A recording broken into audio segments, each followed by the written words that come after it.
Bonjour à tous et à toutes, je suis TSR et je vous présente Clove de la République à l'Ordre, tome 1, chapitre 8.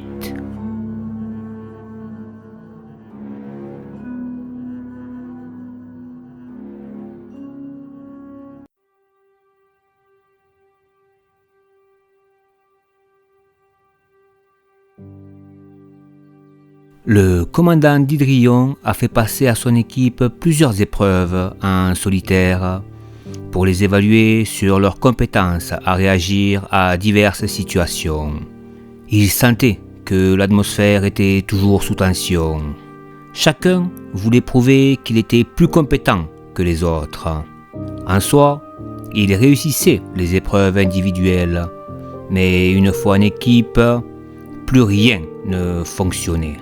Il arrêta les exercices et les fit sortir de la pièce où ils se trouvaient. Il devait trouver un moyen de les réunir sous une seule bannière. Parmi tous les soldats, il y en avait un qui sortait du lot en tant que leader. Même si les épreuves qu'il venait de passer étaient de simples exercices, il voulait les voir en situation réelle. Bien, je vais vous envoyer faire une mission en équipe. Si vous ne la réussissez pas, je ne pourrai pas vous intégrer à l'élite galactique, dit-il d'un ton ferme. Vous devez mettre vos égos de côté et accepter les ordres qui vous seront donnés. Certains voulaient répondre, mais il coupa court à toute protestation. La mission est simple. Vous entrez dans une pièce par une porte et vous ressortez par celle qui se trouve à l'autre bout. Je veux que vous travailliez en tant qu'équipe. Le chef de cette unité sera Sudok. Les regards d'incompréhension furent leur apparition, mais le visage froid de d'Hydrion empêcha toutes sortes de réponses. Il s'approche d'une porte, tape quelques touches sur son bracelet pour programmer leur destination, puis ajoute « Je ne viens pas avec vous, je vous attendrai à la sortie. Vous devez réussir cette épreuve en moins de 6 jours, dit-il. » Ce qui suscite des froncements de sourcils en guise de réponse. La porte s'ouvre, il leur annonce le début de leur mission dès la fermeture de la porte. Ils entrent tous dans la pièce blanche, puis la porte se ferme. Hydrion émit un souffle de consternation. Il ne savait plus comment les gérer. Il regarde son bracelet et remarque un détail suspect. La planète en question n'est pas censée être répertoriée dans leur base de données. C'est Iridon, la planète disparue. Il essaye d'ouvrir la porte, mais elle est bloquée. Il tente d'autres manœuvres, mais rien ne marche. Son équipe est bloquée dans un monde sans qu'il puisse leur venir en aide. Au moment où la porte se ferme, ils tentent tous d'accélérer vers la porte de sortie qui se situe quelques mètres devant eux, mais la pièce change aussitôt. Ils se trouvent sur un monde vierge. Ils sont entourés de végétation. Rien ne leur semble familier. Il y a quelques bruits d'oiseaux, des forêts, un énorme pic montagneux face à eux. Bon, on va devoir trouver la sortie au plus vite. Il faut qu'on se sépare, alors on reste en communication. Remettez vos casques, annonce Sudok d'une voix sûre. Il remarque que Tarwin observe le ciel et ne l'écoute pas. Tarwin, tu m'as entendu? Regardez le ciel, relance le Clove. Ils s'exécutent tous avec une certaine appréhension. Mais une fois leur regard levé, ils ont tous la même réaction.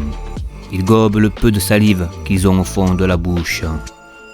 Leur regard se pose sur les 3 lunes dans le ciel et une 4e qui semble s'être détruite.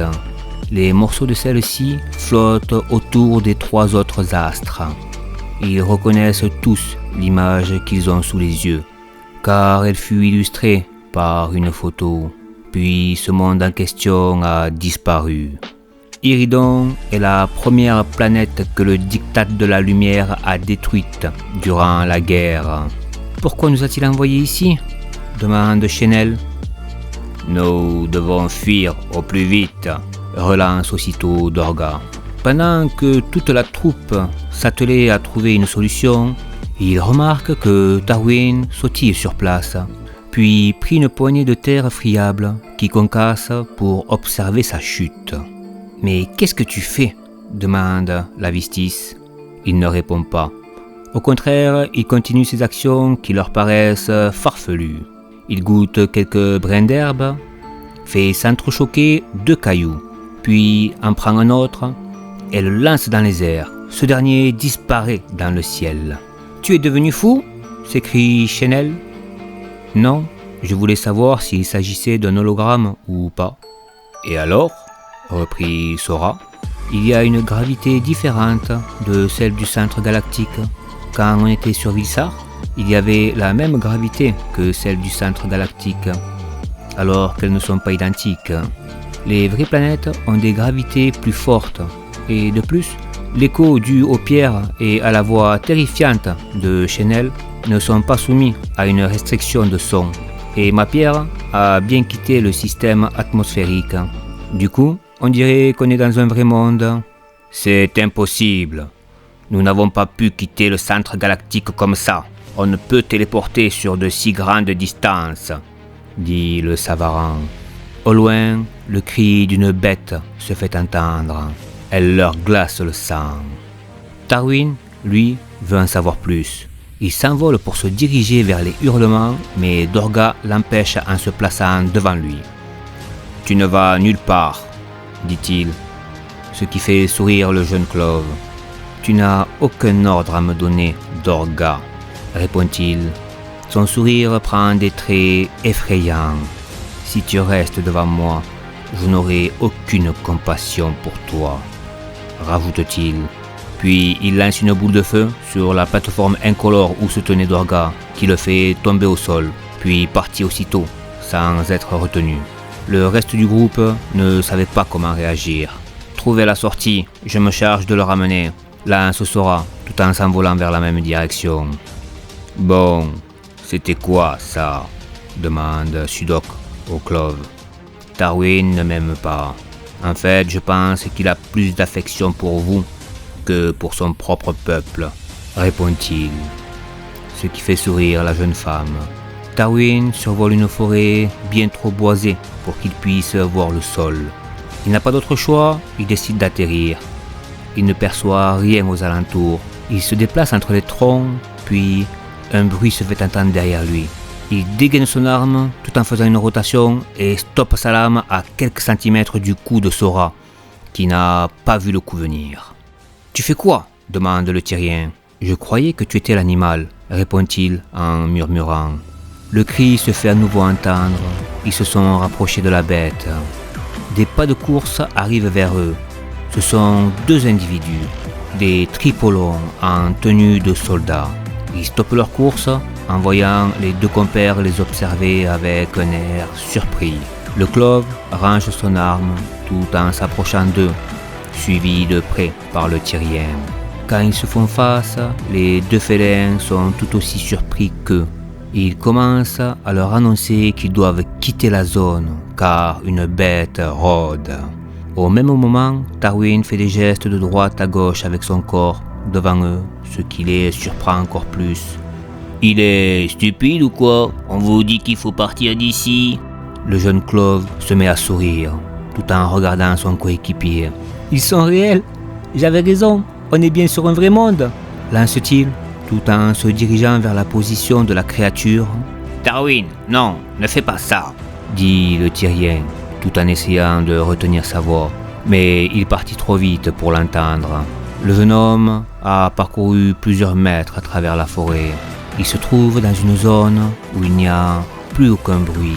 Les oiseaux et autres animaux ont déserté les lieux. Il a beau tourner en rond, il ne voit rien.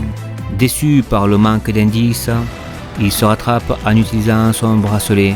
Il cherche la fonction radar pour observer les environs, mais un bruit vient le déconcentrer. Un grognement suivi de pas lourds se tiennent derrière lui. Il sent le souffle de la bête sur son cou. C'était TSR. Je vous remercie d'avoir suivi cet épisode. Je vous dis à la semaine prochaine.